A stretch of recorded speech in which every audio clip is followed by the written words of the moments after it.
Hi guys, welcome to christelligencebyagnes. First, I want to thank you for subscribing, and if you've not subscribed, please click that red button below. And if you're new here, this is Christelligence. This is where we talk about all the Christian gist. I mean, this is our conversation corner where we don't have to say big things for us to understand. This is where we can ask questions. This is where we can get answers. Like I was saying, I'm your referral point to make you think deeper into the things of God. So today I got this question via email, and someone was asking me that it's really difficult to hear from God, and if they would like get more insight about hearing from God. And so I just want to throw light on this topic because it's actually more interesting than we think. Okay, when it comes to hearing from God, all of us, we always have this question like, I want to hear from God more. I want to hear from God. How can I hear from God? Who are those who are qualified to hear from God? I'm here to tell you that everybody that has given their lives to Jesus Christ, that is born again, is qualified to hear from God. In fact, not only is the person qualified to hear from God, this person is hearing from God like a constant, like the oxygen you breathe, you are hearing from God. And I'll tell you why that is. Because John 10:27, especially if you read from 27 to 28, says that my sheep hears my voice and they follow it. If you read the whole chapter of John 10, which is where my reference is coming from today, you will hear how Jesus was so particular about telling people that I am a good shepherd. And one of the challenges I feel, or I know that we face as Christians, is coming into that realization that we are not hustling for God. Like this is not a place where you come and you have to just do a lot to please God. No. If you read John 10, this is amazing. If you read John 10, and I will really beg you to read it. But the John 10 is where Jesus was practically telling us how he is a good shepherd. He's actually convincing you that, look, when you become a Christian, I'm the one hustling for you. You are not hustling for me.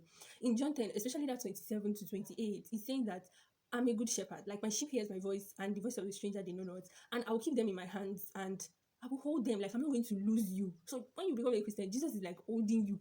He is more concerned about not losing you than you're concerned about not losing him. As in, Jesus is so concerned about not losing you than you are concerned about not losing him. So this is not a welcome to a religion where, oh, you're hustling to please God. Oh, you're not hustling. In fact, let me say it, Jesus is hustling to maintain relationship with you, because coming into Jesus is having a relationship with Jesus. So when it comes to hearing from God, you can hear from God, but you can only hear from God through Jesus. Because the Bible emphasizes where, even in that John 10, especially verses 9, Jesus was talking about the fact that he is the gate, and is the gate for the sheep. So if you come to God through Jesus, you will hear from God. So let us dive into how you can hear from God.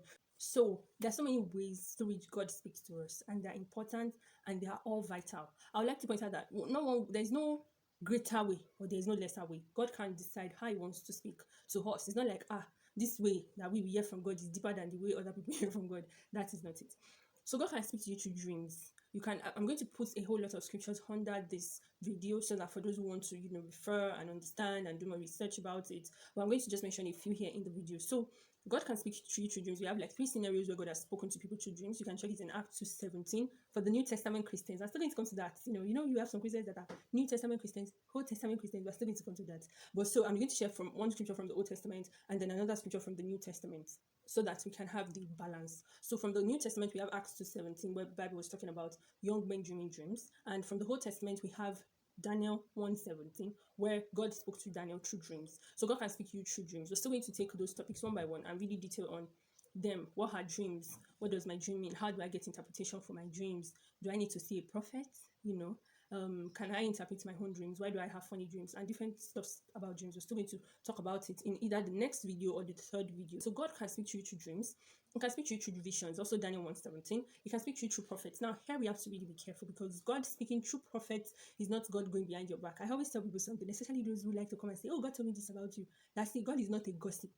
God would not bypass me to come and be telling you the details of my life. And so that's like the third video today, so the second video today depends on how much we can cover. We're going to delve, because when it comes to prophecy, people like to, I'm a prophet, that's nice, but God is not a gossip.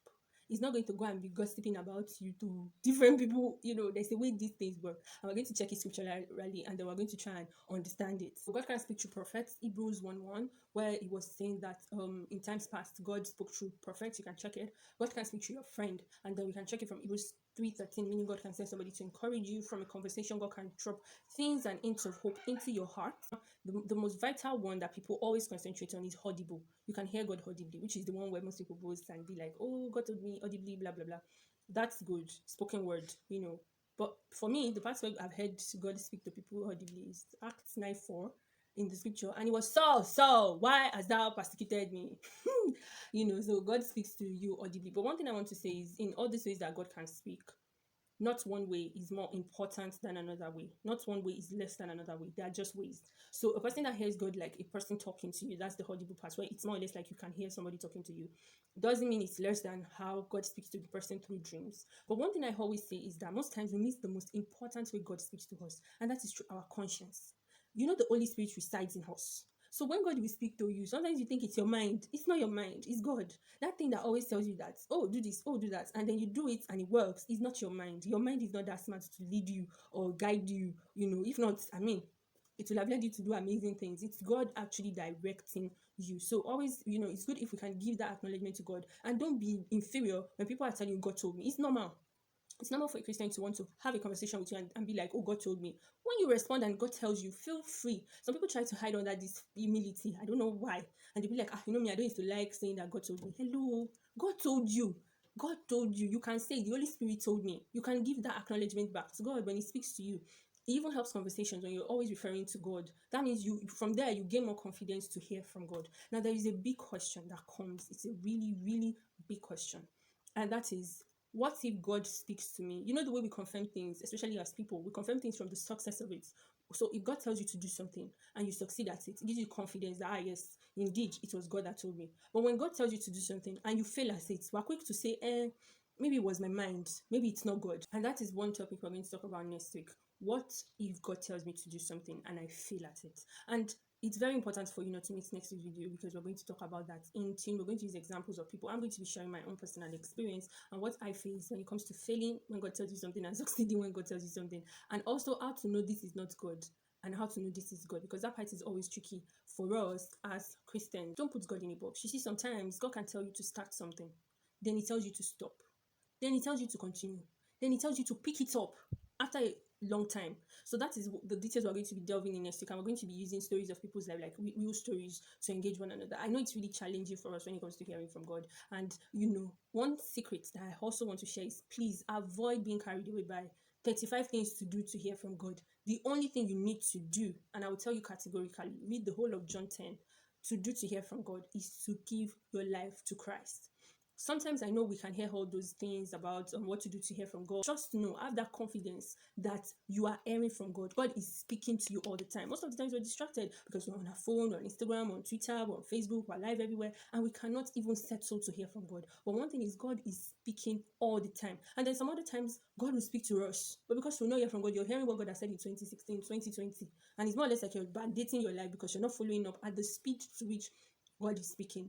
God is speaking all the time to you because He wants a relationship with you. It's not a servant-slave relationship. It's not a master-slave relationship. It's a friendship. Think about it.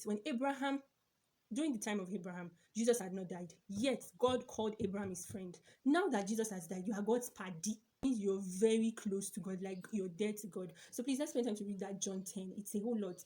You're not hustling for God. There are no 100 things to do to hear from God. You can always increase your relationship with God. God is speaking to you, but how do you listen? How do you listen to what He is telling you to do? So I hope you got from this conversation that you can hear from God. You are hearing from right now. God is speaking to you. So don't ever feel inferior or don't ever feel in doubt at any moment that God is speaking to you. You're a Christian. It is your right. God is speaking to you. And next week we're going to delve into what to do when God tells you to do something and you fail at it. I mean, you're telling everybody, God told me to do this, then you fail, and people are like, are you really hearing from God? It happens. It happens. I'm going to delve into it, and I'm going to talk about the challenges that we face next week. So be rest assured that God is speaking to you in this video, after this video, everywhere you go, all the rest of your life, God is speaking to you. You are not hustling for God. God is on your side. If you like this video, please give it a thumbs up. Please comment, share your experience about hearing from God, especially those of you that hear audibly. I really want to know how it feels to hear audibly from God. If you have any questions, please comment below. You can send me an email. Follow me on Instagram at Untitled and on Twitter at Untitled so we can keep this conversation going. So watch out for next week's video and have a pleasant rest of the week.